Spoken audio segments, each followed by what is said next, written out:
Singida jana mchezo umechezwa ambapo tumeshuhudia klabu ya Singida Black Stars ikiwa nyumbani ikifungwa bao 2-1 ambapo mabao kwenye mchezo huo siku ya jana kwa upande wa Azam ambao walitangulia kupata mabao hayo mawili yalifungwa na Lusajo Mwaikenda, lakini pia Faisal Salum naye alitupia chuma ama assist zote zikitoka kwa Idi Nado, lakini Ayub Lianga naye jana alifunga goli moja hilo kwa upande wa Singida Black Stars ambapo assist ilitoka kwa Andy Cyril Kofi. Sasa mchezo ukao umemalizika namna hiyo. Ilikuwa ni muda mrefu tangu Azam apate ushindi katika uwanja wa nyumbani wa Singida Black Stars, lakini jana akafanikiwa kupata ushindi na alitangulia kupata magoli mawili, lakini matukio yalikuwa mengi sana. Kabla tuenda kuangazia mchezo wenyewe kwa ujumla, kulikuwa na matukio ambayo yalikuwa yanahusishwa na penalty. Yani tunazungumza sasa hapa yale makosa ya kibinadamu ambayo tumekuwa tukiyazungumza. Kwanza ni kweli alikuwepo hayo makosa ya kibinadamu zinazotajwa kuwa penalty zilistahili kuwa penalty? Kuna ile moja ya Msindo, lakini pia upande wa pili nako shughuli kawa namna gani vipi? Jana mwamuzi alipo Yanga tumia mpo Yanga. Yani hakuna option. Yani hichi ambacho kinaendelea, na tulikuwa tunazungumza mara kadhaa hapa Juma kwamba hii pressure ambayo imetengenezwa huku nyuma itaathiri marefari wengi sana, kwa sababu kuna baadhi ya moment mtu anashindwa kufanya maamuzi kwa sababu anajua nikifanya tukio hili, nikiamua hivi, naweza kujikuta kwenye kamati nimefungiwa.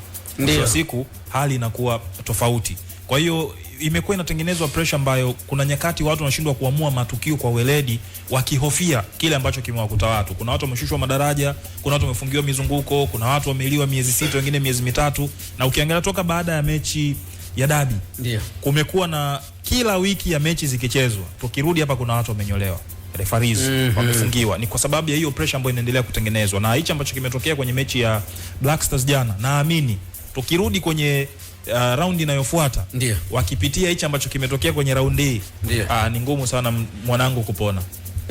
Ni ngumu. Yani sioni nafasi ya yeye kusalia. Yani isipokuwa kufungiwa, anaweza akashushwa kwenye hiki ambacho kinaendelea. Huyu ni refa bora sasa hivi na amechezesha michezo mingi pia tena kubwa. Na mimi naangalia dhamira ya bodi kumpa Mwinchui hizo mechi kubwa kubwa, baada ya aliyekuwa mwamuzi ambaye alishika nafasi ya nani Arajiga kuwekwa kando, sio? Basi anayefuata kawa ni huyu. Tunamuona kuna mazingira yanatengenezewa yeye ku take over, lakini amekuja kufanya makosa kama ya jana.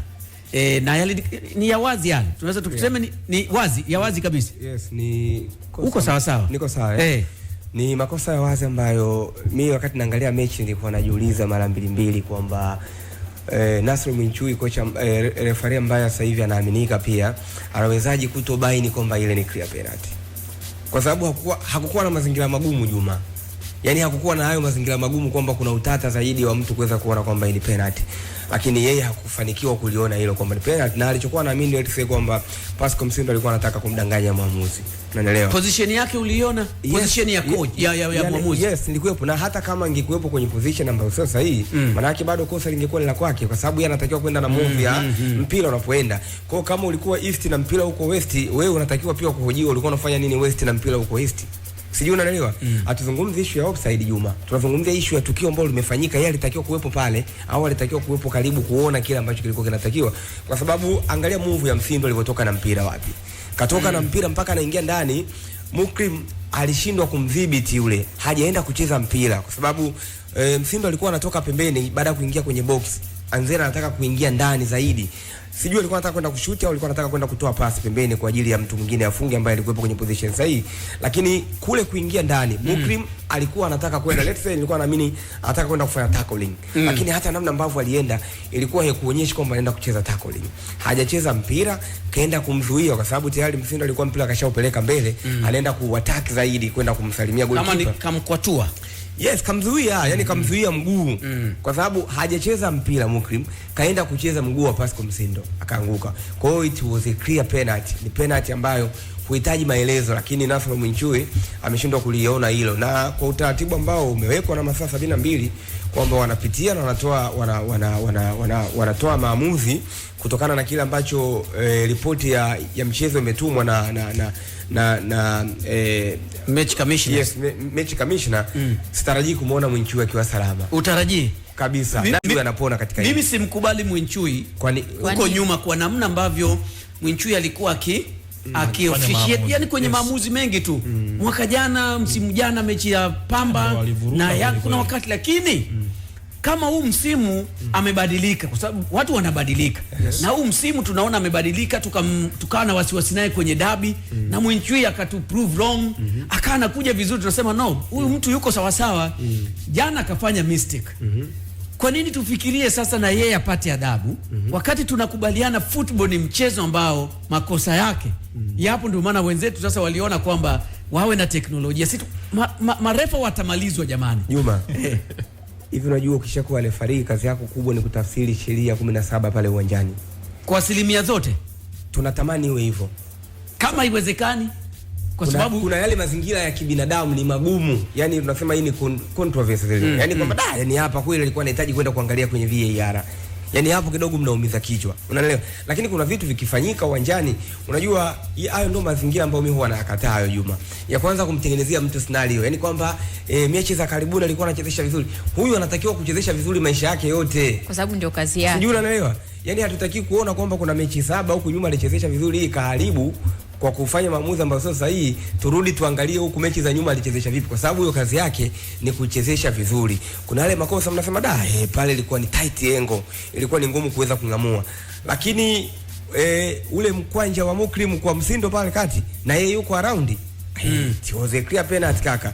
Yani hakuna namna yote unaweza kumdefend Mwinchui katika hili. Na anatakiwa kuadhibiwa kama wenzake kama wenzake. Yani lakini hebu tuangalieni hapa Jessica, mmegundua hapa katikati Mwinchui kama anajirudia tu kucheza, yani ni mpaka najiuliza waamuzi wengine wamefungiwa walio wengi. Yani wengi wamefungiwa. Na ukiangalia kwenye mechi kubwa kama hizi ambazo zina tension kubwa, ndio unakuta sasa inabidi utumie wale waamuzi angalau wenye uzoefu wa muda mrefu, wale ambao wamekuwa wakichezesha hizi mechi kwa pressure iliyopo, na ndio mwisho wa siku unamkuta Mwinchui. Yani na jambo likamkuta. Walio wengi wamefungiwa. Nadhani sikumbuki lini umeona mara mwisho Kayoko, umeona mara mwisho Elisasi amechezesha, lakini siku si nyingi sana, lakini pia na yeye tena alitoka kwenye kufungiwa. Arajiga ndio huyo. Sadim Mlope pia, Omar Mdoe. Ngoja nikwambie kitu Juma. Wote hao wametoka kwenye kufungiwa. Umeona hapa katikati hapa. Tulikuwa tunamuona Elisasi pengine anatokea sana kaja Arajiga, si ndio? Huko nyuma kabla hajafanya madudu tulikuwa tunasema kwamba wanafanya kazi nzuri. Ilipofika point ya wao kuharibu mechi, walifungiwa bila kujali kwamba huko nyuma walicheza vizuri. Sijui unaelewa? Kwa nini leo hapa ukija ukatukana kwenye mic hapa, utakiwa kuhukumiwa kwa sababu huko nyuma ulikuwa unatangaza vizuri? Simeniponyoka tu mara moja. Haina kuponyoka, unatakiwa ujue maadili ya kazi yako. Sema mimi naamini kuna muda inabidi kuwe kuna maonyo. Kuna baadhi ya makosa ni maonyo tu kiwapa watu, naamini kuna vitu vinaweza kubadilika kuliko hizi adhabu ambazo zimekuwa zinatolewa. Kuna adhabu nyingine kidogo zinatia mashaka. Ukiwaza mtu anashushwa daraja kwa tukio ambalo kuna watu wamelifanya tukio hilo bado wako kwenye ligi. Sasa kwenye zile kanuni wanasema kwa muendelezo. Yani umeona kama Mwinchui waliofungiwa wengi alishafanya. Sasa mfano kama Mwinchui hajaendeleza. Ngoja. Ndio huyo huwezi kuta anashushwa daraja, lakini ataadhibiwa ile mizunguko mitatu. Unanielewa? Kushushwa okay, ngoja ndio nimekutolea mfano mdogo wewe hapa. Jana utukanwe ukasamehewa. Leo tena uje utukanwe. Wewe kwa nini usifuzwe kazi ya uandishi? Tunasema turudi kwa wale waliochezesha mechi ya dabi. Kosa moja adhabu mbili tofauti. Moja miezi 6, mwingine miezi 3. Kwa kosa moja la kushindwa kutafsiri offside. Lakini moja amekula miezi 6, mwingine amekula miezi 3. Hapo tofauti inakuja haba imeathiri vipi? Kwa sababu kuna nyingine imetikisa nyavu, nyingine ilikuwa inaelekea. Sio goli. Yani ile hatuwezi kwa sababu ni goli. Hapo ndo tulihoji hapo. Unajua kosa ni kosa. Hapo tulihoji kamati. Yani ile haliwezi kuwa goli. Unajua kwenye football hakuna kosa dogo Juma. Yani eti kwamba huyu kama amefanya kosa hili tu, yani kosa ukishindwa kutafsiri sheria inavyopaswa, hiyo ni mistake. Haijalishi ni nje ya 18 au ndani ya 18. Wewe umefanya mistake na umenyima haki kwenye hiyo timu ambayo let's say ilikuwa na advantage ya kupata goli au ya kupata free kick. Kwa hiyo pale tulijaribu kuhoji, yani mlitumia nini kwamba huyo mmoja afungiwe miezi 3 mwingine afungiwe miezi 6. Lakini kwenye issue ya kushushwa daraja ndio ile ambapo tunaangalia back to back. Hayo makosa umeyafanya.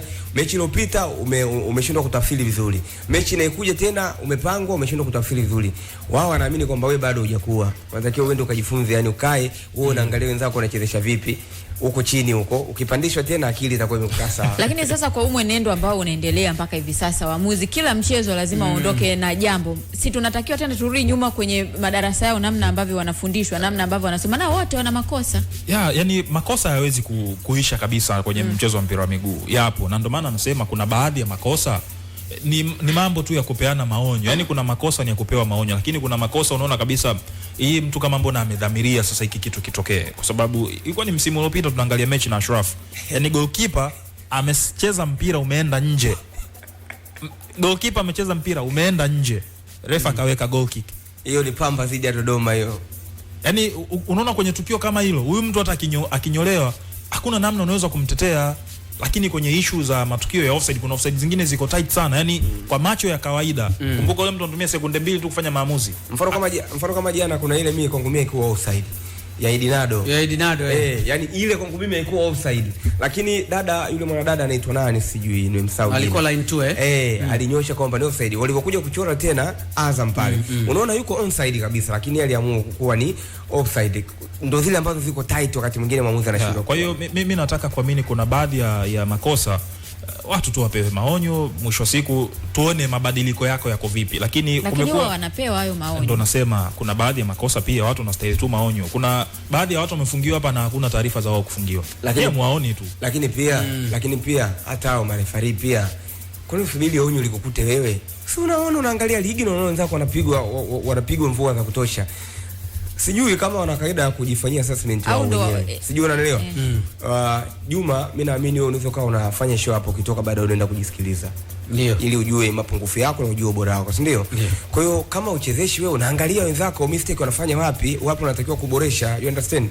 Kuna hizo seminar pia zinakuwepo kwa upande wao wenyewe kwa ajili ya kujipongeza. Hakuna ambako watusemi kwamba hawafanyi makosa kwenye dunia ya mpira mrefu. Duniani kote wanafanya mistake. Na ndio maana kwingine wakaamua waje na VAR. Lakini tunaangalia hizo mistake ambazo mnafanya kwa kujirudia. Shehe, ile penalty ya jana ile. Unaangalia Premier League, yani ni penalty ile. Ile ni penalty. Yani ni clear penalty. Lakini unashindwa kujiuliza kwamba Mwinchui yeye kawaza nini au labda Tanzania tuna tofauti na sheria zetu. Unajua kanuni ndio zinabadilika kutokana na ligi husika. Lakini sheria 17 za mpira ndio hizo zinazotumika ulimwenguni kote ambako kuna mpira wa miguu.